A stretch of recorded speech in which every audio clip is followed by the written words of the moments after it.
Jumpa lagi di channel Kerot Susu. Novel Dr. Genius Fang Qiu. Bab 571. Di ruang pameran. Semua jenis suara meledak serempak saat banyak orang tertawa dan bermain-main. Fang Qiu, di sisi lain, terus melirik semua orang yang hadir. Tetapi pada saat ini, seorang siswa tiba-tiba keluar dari kerumunan dan berjalan menuju Fang Qiu. Fang Qiu juga segera memperhatikan siswa itu. Dia melihat lebih dekat dan menemukan siswa ini kurus. Kulitnya tidak terlihat bagus. Karena perhatian Fang Qiu, siswa ini juga dengan cepat menarik perhatian orang lain. Melihat siswa ini berjalan menuju Fang Qiu dan sepertinya ingin mengatakan sesuatu, semua orang segera berhenti berbicara dan menjadi penasaran. Di atas panggung, Fang Qiu juga sangat bingung. Tak lama kemudian, siswa itu berjalan ke depan panggung. Di bawah tatapan Fang Qiu dan semua orang di sekitarnya, dia berkata kepada Fang Qiu dengan ekspresi malu-malu namun penuh harap, "Maaf, dapatkah Anda melihat saya? Saya menderita asma sejak saya masih kecil. Ketika saya bersiap untuk ujian masuk perguruan tinggi, penyakit saya semakin parah. Dan itu tidak menjadi lebih baik setelah ujian. Saya mendengar bahwa universitas akan mengadakan pemeriksaan fisik untuk setiap siswa saat semester baru dimulai. Saya tahu bahwa sesuai bimbingan ujian fisik masuk perguruan tinggi, sekolah tidak boleh memberikan izin masuk kepada siswa yang menderita asma. Jadi saya khawatir saya tidak akan diizinkan pergi ke sekolah. Anda sangat ahli dalam pengobatan. Bisakah Anda memberi saya pengobatan?" Berbicara tentang ini, wajah siswa berubah karena dia berbicara terlalu banyak dalam satu tarikan napas dan gugup karena dia telah menarik perhatian semua orang. Tiba-tiba, dia mulai menarik napas dalam-dalam. Saat dia menarik napas, wajahnya menjadi pucat. Tangannya, yang tadinya berada di saku celananya, dengan cepat mengeluarkan sebotol obat. Dia menyemprotkannya beberapa kali di tenggorokannya sebelum dia berangsur-angsur membaik. Wah, dia menarik napas dalam-dalam beberapa kali. Siswa itu menutupi dadanya dengan tangannya dan menatap Fang Qiu dengan penuh harapan. Seperti yang dia katakan, penyakit ini telah bersamanya sejak dia masih kecil. Untuk menyembuhkannya, orang tuanya telah membawanya ke banyak tempat, seperti rumah sakit besar, dokter terkenal, dan klinik. Mereka telah melihat semuanya, tetapi tidak satupun dari mereka yang menyembuhkannya. Kali ini, dia juga mengumpulkan keberanian untuk datang karena dia tahu bahwa keterampilan medis Fang Qiu sangat bagus. Dia bahkan bisa menyembuhkan pasien yang parah. Dan apa yang dia miliki bukanlah penyakit mematikan. Fang Qiu seharusnya bisa menyembuhkannya juga. Tidak hanya siswa ini, semua siswa dan orang tua yang hadir juga memandang Fang Qiu dengan penuh harapan. Mereka ingin tahu apa yang akan dilakukan Fang Qiu selanjutnya. Setelah mendengarkan apa yang dikatakan siswa itu, Fang Qiu mengangguk dengan lembut dan berkata, "Oke." Dia tahu mereka memang akan menjalani pemeriksaan fisik setelah semester baru dimulai. Apalagi apa yang dikatakan siswa itu benar adanya. Terima kasih. Mendengar persetujuan Fang Qiu, siswa itu langsung bersemangat dan berterima kasih kepada Fang Qiu lagi dan lagi. "Jangan terlalu bersemangat." Fang Qiu mengulurkan tangannya untuk memegang murid itu. Sambil menghiburnya, dia mengisyaratkan dia untuk naik ke atas panggung dan berkata, "Jangan gugup. Tenang. Katakan namamu padaku." Siswa itu menjawab, "Nama saya Huang Xiaowei." Fang Qiu mengangguk penuh pengertian dan berkata, "Saya tidak punya jarum sekarang. Saya tidak tahu apakah ada siswa yang dapat membantu saya membeli sekotak jarum." Begitu dia mengatakan itu, "Aku akan pergi. Aku akan pergi, aku akan pergi. Aku akan membelinya. Saya tahu di mana membelinya." Semua orang mengangkat tangan. "Oke, kamu." Fang Qiu menunjuk ke siswa yang tahu di mana toko itu berada. Kemudian dia langsung mengeluarkan uang itu dan menyerahkannya kepadanya sambil berkata, "Maaf merepotkanmu." "Tidak ada masalah sama sekali." Mahasiswa itu tersenyum dan berkata, "Saya tidak butuh uang. Anda hanya perlu memberi saya sisa jarum dan menandatangani nama Anda di kotak jarum. Aku akan mengambilnya kembali untuk diambil. Ketika Anda menjadi lebih terkenal, mungkin itu akan menjadi harta yang tak ternilai harganya." Setelah itu, siswa tersebut langsung berlari untuk membeli jarum suntik. 5 atau 6 menit kemudian, fiuh. Murid itu berlari kembali dengan sekotak jarum perak di tangannya, terengah-engah. Sambil menyerahkannya kepada Fang Qiu, dia berkata, "Jangan lupa untuk menandatangani tanda tangan di atasnya. Anda juga bisa memasukkan jarum bekas ke dalamnya. Bagaimanapun, saya tidak akan menggunakannya karena saya mengambilnya kembali sebagai koleksi." Baiklah. Fang Qiu menggelengkan kepalanya dan tersenyum. Dia berbalik dan mulai merawat pasien. Fang Qiu mengeluarkan jarum. Bapak Huang, jika Anda siap, saya akan mulai. Baik. Huang Xiaowei mengangguk dan berkata. Baiklah. Fang Qiu mengangguk. Dia mulai merasakan denyut nadi menggunakan 4 metode untuk mendiagnosis penyakit. Sesaat kemudian, diagnosis nadi selesai. Fang Qiu menemukan bahwa ki paru-paru dan limpa lemah. Segera, metode pengobatan akupuntur yang menyembuhkan asma muncul di benaknya. Menurut deskripsi Huang Xiaowei sebelumnya, serta gejalanya sekarang, dia berada dalam periode serangan akut sekarang, jadi Fang Qiu memilih titik akupuntur, Feiyu, penghenti asma, Tiantu, Lik, dan titik Fenglong. Juga, karena kelemahan ki di paru-paru dan limpa, dia menambahkan titik-titik akupuntur, Piyu dan Susanli. Titik yang cocok adalah Feiyu dengan titik berhenti asma dengan Danzong, dan Susanli dengan titik Fenglong. Setelah menemukan titik akupuntur, dia memasukkan jarum ke dalamnya. Karena pasien berada dalam periode serangan akut asma, ia menggunakan metode pengurangan kekuatan. Teknik Fang Qiu sangat tepat dan cepat. Huang Xiaowei sangat kooperatif. Semua orang di aula menatap keduanya di atas panggung. Tidak ada yang berani bersuara karena takut mengganggu Fang Qiu. 10 menit kemudian, Fang Qiu mengeluarkan jarumnya.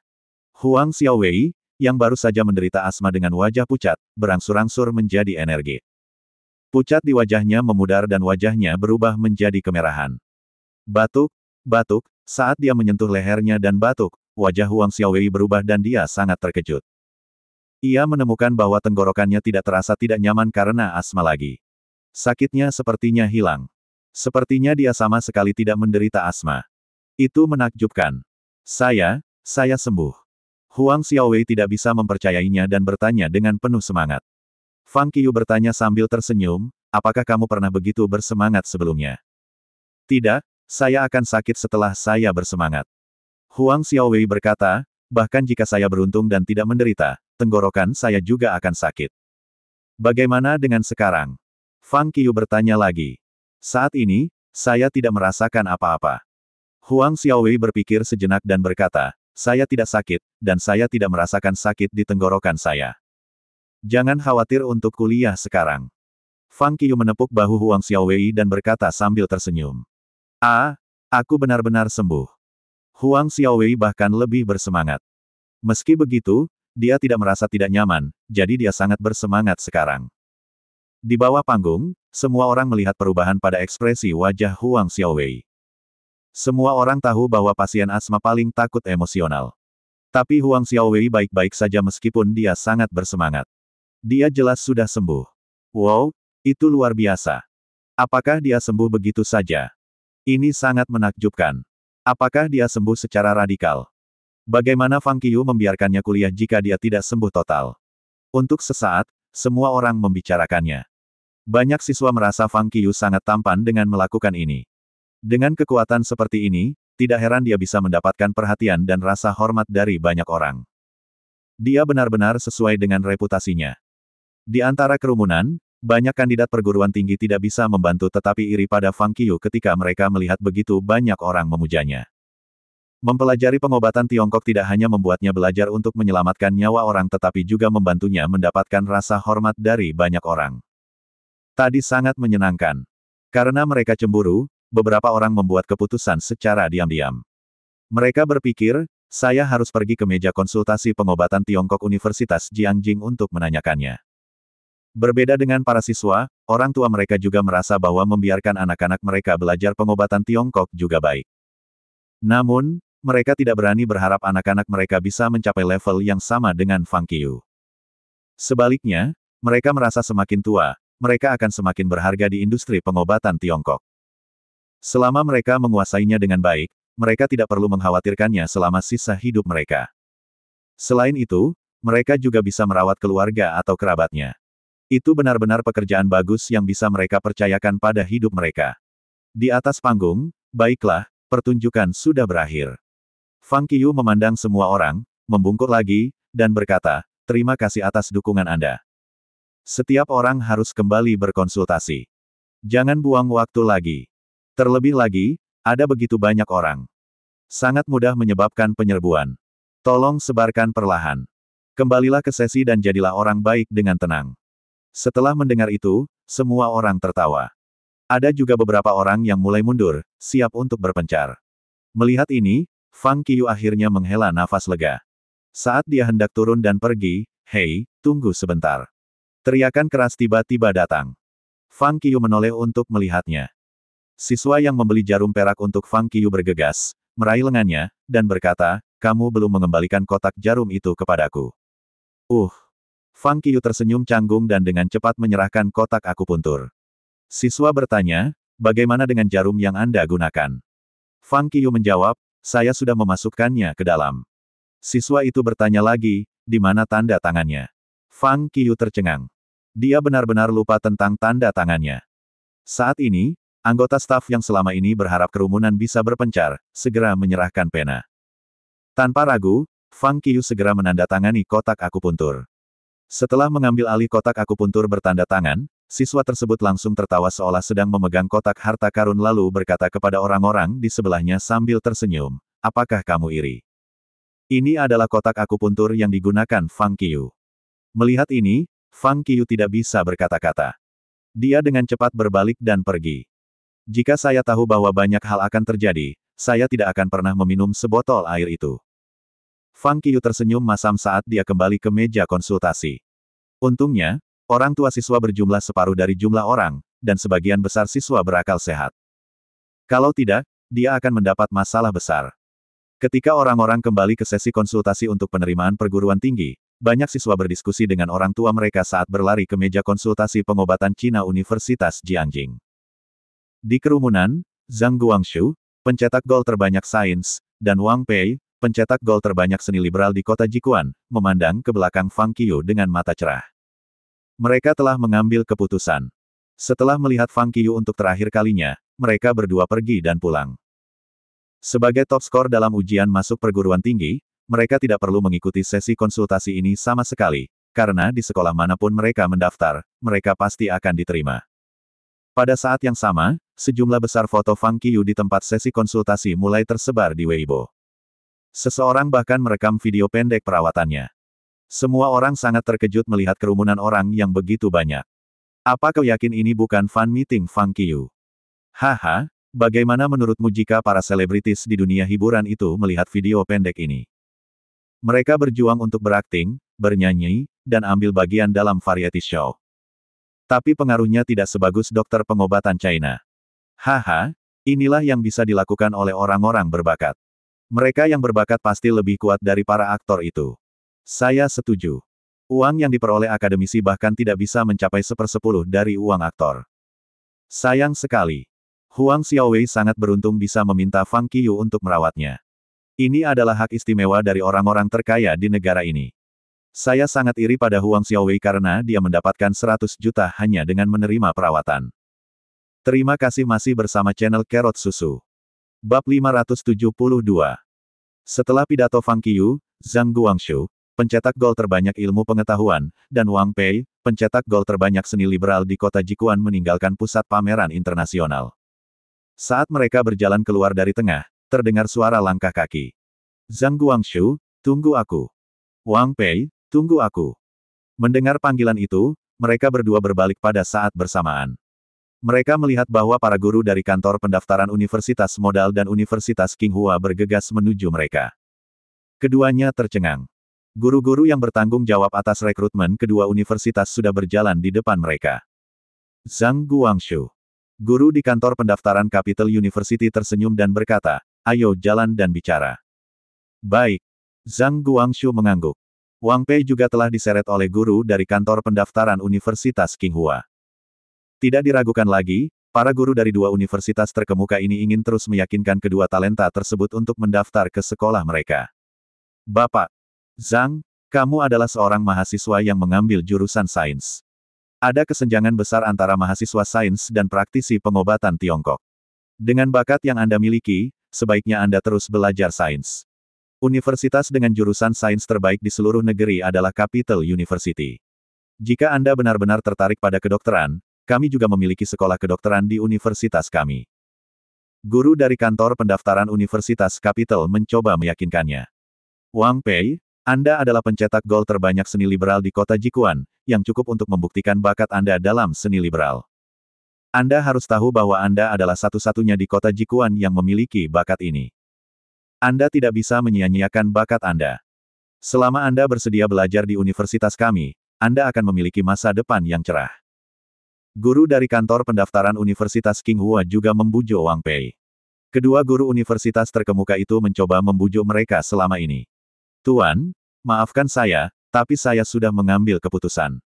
Ketika guru pendaftaran universitas modal menyelesaikan bujukannya, Zhang Guangshu berhenti dan menatapnya dengan serius, berkata, saya ingin mendaftar ke Universitas Pengobatan Cina Jiangjing. Apa? Guru Universitas Kapital langsung tercengang. Dia dengan cepat bertanya, saya tidak mengatakan bahwa Universitas Pengobatan Tiongkok Jiangjing tidak baik, tetapi tidak memiliki peringkat. Selain itu, Anda adalah mahasiswa sains. Tidak ada keuntungan mempelajari pengobatan Cina. Aku tahu. Zhang Guangshu menganggukkan kepalanya dengan pengertian. Guru dari Capital University mengangkat alisnya dan bertanya, lalu mengapa Anda membuat keputusan ini? Saya pikir tujuan akhir kuliah adalah untuk mendapatkan pekerjaan dan memberikan kontribusi kepada masyarakat dengan memanfaatkan apa yang telah saya pelajari. Setelah membuat pertimbangan yang cermat, saya pikir saya dapat memberikan lebih banyak kontribusi kepada masyarakat jika saya belajar pengobatan Tiongkok, menyelamatkan nyawa, dan menyembuhkan luka. Berbicara tentang ini, Zhang Guangshu membungkuk kepada guru Capital University dan berkata, Tuan, terima kasih atas undangan Anda, tetapi saya telah mengambil keputusan. Saya tidak akan mengubahnya. Saya sudah memutuskan. Di bawah bujukan guru dari Universitas Qinghua, Wang Pei mengangguk. Bukankah itu hal yang benar untuk dilakukan? Guru dari Universitas Qinghua tertawa dan berkata, kamu harus belajar dengan giat ketika kamu masuk ke sekolah kami. Saya akan mencoba yang terbaik untuk membantu Anda memenangkan beasiswa. Saya minta maaf Pak. Wang Pei menggelengkan kepalanya dan berkata, saya akan kuliah di Universitas Pengobatan Cina Jiangjing. Apa? Guru Universitas Qinghua benar-benar tercengang. Dia berpikir, apa yang terjadi? Kamu mendengarku dengan benar. Melihat keheranan gurunya, Wang Pei berkata, orang tua saya memberi saya hak untuk memilih dan saya juga ingin menentukan nasib saya sendiri, tentunya termasuk kondisi kesehatan saya. Saya berharap siapapun di keluarga saya yang sakit, saya akan memiliki kemampuan untuk menyembuhkan mereka, daripada hanya melihat mereka menderita.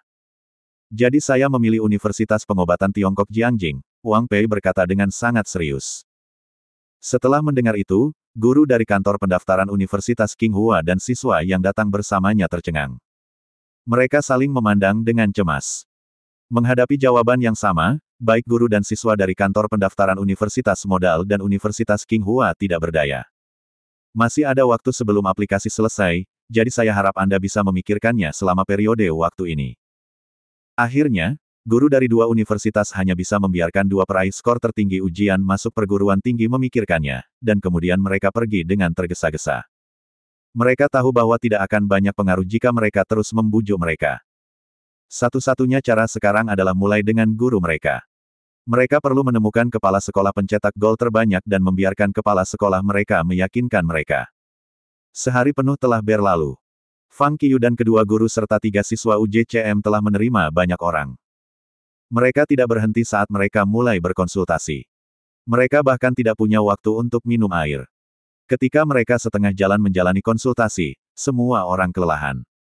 Melihat begitu banyak kandidat perguruan tinggi dan orang tua yang menunggu untuk berkonsultasi, Fang Qiyu hanya bisa diam-diam menyuntikkan ki internal kedua guru dan 3 teman sekelasnya sehingga mereka bisa bertahan. Pada akhirnya, ada lebih dari 1.000 orang yang mengisi formulir yang ingin mendaftar ke sekolahnya. Angka tersebut membuat kedua guru cukup kaget. Kapan Universitas Pengobatan Cina Jiangjing menjadi begitu populer seperti ini? Saya bertaruh skor kelulusan minimal tahun ini dari Departemen Pengobatan Tiongkok akan sangat tinggi. Saat dia sedang memilah-milah file, yang berseru, saya berharap anak-anak ini tidak akan dikeluarkan dari sekolah kami. Haha, jangan khawatir. Bapak, Li tertawa dan berkata, ada begitu banyak perguruan tinggi TCM di seluruh negeri. Aplikasi pertama mereka adalah sekolah kami, tetapi mereka juga akan mendaftar ke sekolah lain. Nilai kelulusan yang tinggi di sekolah kami adalah karena Fang Qiyu. Tanpa Fang Qiyu, nilai sekolah lain tidak akan terlalu tinggi. Saat dia berbicara, mereka mulai berkemas. Sesi konsultasi untuk penerimaan perguruan tinggi di kota Jikuan telah berakhir, jadi semua orang siap untuk kembali. Namun, sesi di kota Jikuan telah berakhir, tetapi kota-kota lain belum. Berikutnya, Provinsi Zhongsu. Tidak diragukan lagi, ada sejumlah besar siswa yang mengikuti ujian masuk perguruan tinggi di Zhongsu. Itu adalah perhentian kedua yang harus dikunjungi Fang Qiyu, dan perhentian ketiga adalah Provinsi Huisu. Mereka sudah merencanakan ini sejak lama. Dia akan mengubah tempat baru setiap hari. Fang Qiyu kembali ke sekolah dengan 2 guru dan 3 siswa senior. Dalam perjalanan, mereka berenam membicarakan banyak pertanyaan tentang pengobatan Tiongkok. Para siswa senior itu juga secara khusus ingin mengajukan beberapa pertanyaan kepada Fang Qiyu. Fang Qiyu tidak menolak. Dia menjawab pertanyaan mereka secara terbuka dan langsung memberitahu mereka buku dan paragraf mana yang dia bicarakan. Ketiga senior itu penuh dengan kekaguman atas penjelasan detailnya. Kedua guru itu berseru, benar saja. Dia yang terkenal selalu diperhitungkan. Dalam 2 hari berikutnya, kemanapun Fang Qiyu pergi, dia menimbulkan kegemparan. Sama seperti di kota Jikuan, begitu Fang Qiyu tiba, meja konsultasi UJCM juga menjadi populer, yang membuat para guru dan siswa sekolah lain tersenyum kecut dan iri. Dalam keadaan seperti itu, lebih banyak orang ingin mendaftar ke Universitas Pengobatan Tiongkok Jiangjing. Itu bahkan membuat perguruan tinggi TCM lainnya disambut baik oleh kandidat perguruan tinggi tahun ini. Perguruan tinggi TCM, yang tidak terlalu menonjol di antara universitas, tampaknya mampu membalikkan keadaan tahun ini. Pada Sabtu pagi, Fang Qiyu dan orang lain dari kantor pendaftaran akhirnya kembali ke Universitas Pengobatan Tiongkok Jiangjing. Mereka telah pergi ke semua tempat yang mereka ingin kunjungi dan juga berpartisipasi dalam sesi konsultasi untuk pendaftaran perguruan tinggi. Yang perlu mereka lakukan sekarang adalah menunggu pendaftaran perguruan tinggi nasional yang dimulai Senin depan. Bagaimanapun, itu hanya konsultasi. Pada akhirnya, mereka masih perlu melihat berapa banyak orang yang benar-benar mendaftar ke Universitas Pengobatan Cina Jiangjing. Namun, tugas Fang Qiyu telah selesai. Namun, kali ini Fang Qiyu telah menunggu pesan teks dari kru dokter pengobatan Tiongkok muda, tetapi dia tidak menerima pesan sama sekali, yang membuatnya sangat penasaran. Perlu diketahui bahwa besok adalah hari ketika episode ke-10 dari Dokter Pengobatan Cina Muda secara resmi disiarkan. Jika mereka tidak merekam pertunjukan sampai Senin depan, mereka tidak akan punya cukup waktu untuk mengeditnya minggu depan. Fang Qiyu menghitung dengan cermat. Sudah terlambat untuk perekaman episode ke-9. Oleh karena itu, bahkan setelah episode ke-8 acara selesai, mereka bahkan tidak merilis pratinjau episode ke-9. Dalam keadaan seperti itu, episode ke-9 juga direkam pada hari Senin. Mereka juga memberitahu para kontestan untuk merekam terlebih dahulu, sehingga pertunjukan bisa diedit tepat waktu. Tapi sekarang hari Sabtu. Kru acara belum mengirim pesan apapun. Bagaimana mungkin Fang Qiyu tidak penasaran?